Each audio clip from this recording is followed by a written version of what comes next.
માતા શબરીના પ્રેમ ભર્યા જૂઠા બોર ભગવાન શ્રી રામ પ્રેમથી આરોગ્ય છે એ દર્શાવતું આદિવાસી ગામ આપણે નિહાળી રહ્યા છીએ, જેમાં આદિવાસીની સવારથી લઈને રાત્રિ સુધીની દૈનિક ક્રિયા દર્શાવવામાં આવી રહી છે. તમે જોઈ રહ્યા છો એક બાળકી સુંદર રીતે બકરીઓ સાથે રમી રહી છે. આ બાજુ તમે જુઓ કે તેમના માટીના વાસણો, તેમનું ગાડું, ધરતી સાથેનો તેમનો પ્રેમભર્યો સંબંધ, ઋતુઓ પ્રમાણે તેમના ઉત્સવો, તેમની ખેતીની પારંપરિક રીતો કે જેમાં તે હળનો ઉપયોગ કરે છે એ પણ તમે જોઈ રહ્યા છો. તમે નિહાળી રહ્યા છો તે છે, આ તમને જોઈને લાગતું હશે કે આ મુખોઠાઓ કોના છે? તો આ મુખોઠાઓ એમની તહેવારોના સંસ્કૃતિના છે કે જેમાં તેઓ મુખોઠા દ્વારા અનેક પ્રકારની સંસ્કૃતિઓને ઉજાગર કરે છે.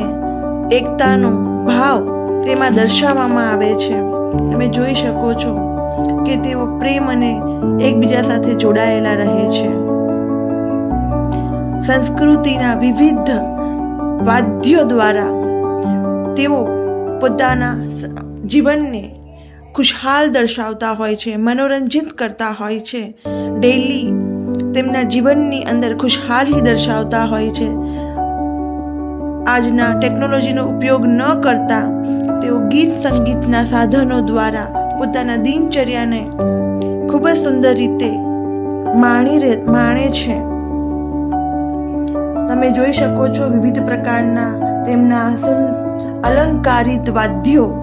આ જુઓ છો તમે તીર કામઠા, જેઓ તેઓ શિકાર કરવા માટે ઉપયોગ કરે છે. તેમનો પહેરવેશ પણ તમે જોઈ શકો છો, તેમની ચિત્રકળા પણ જોઈ શકો છો. ખૂબ જ સુંદર રીતે ભીત ચિત્રો તેઓ દોરે છે અને ઘરને સુંદર રીતે બનાવે છે. પક્ષીઓ અને પ્રાણીઓ સાથેનો તેમનો અદ્ભુત નાતો તેમની સંસ્કૃતિમાં આપણે નિહાળી શકીએ છીએ. પહેરવેશ જુઓ તમે કે જેમાં તેઓ પાઘડી, કોટીનો ઉપયોગ કરતા હોય છે. જન્મથી લઈને મૃત્યુ સુધીની તેમની જે જીવન યાત્રા છે એ અહીંયા દર્શાવવામાં આવી છે. જન્મ બાદ તેમની ક્રિયાઓ જે છે એ દર્શાવવામાં આવી છે. લગ્ન પ્રસંગ દર્શાવવામાં આવ્યો છે. લગ્ન પ્રસંગની અંદર તેઓ પતિ પત્ની એકબીજા સાથે રહેવાના કસમો લે છે અને આ જીવન એકબીજાની સહાયતા કરતા હોય છે. ત્યાં તું દરેક વયના વ્યક્તિને કહેવામાં આવે છે. તમે જેવો ભાવ નથી હોતો પણ પ્રેમનો ભાવ તેમાં દર્શાવવામાં આવે છે. પતિ પત્ની બંને એકબીજા સાથે રહીને જીવનના દરેક મુશ્કેલીઓના પડાવમાં એકબીજાની મદદ કરતા હોય છે અને જીવનને ખૂબ જ ખુશહાલી સાથે તેઓ નિર્વાહ કરે છે. તેમની આ સંસ્કૃતિ એ ફક્ત એમની સંસ્કૃતિ નથી પણ આપણા માટે પ્રેરણારૂપ સંસ્કૃતિ છે, જેના માટે ગુજરાત ગવર્મેન્ટ પણ વિવિધ યોજનાઓ બહાર પાડે છે અને તેમને સહાયરૂપ બને છે. આવું સુંદર મજાનું વનવાસી આ ગામ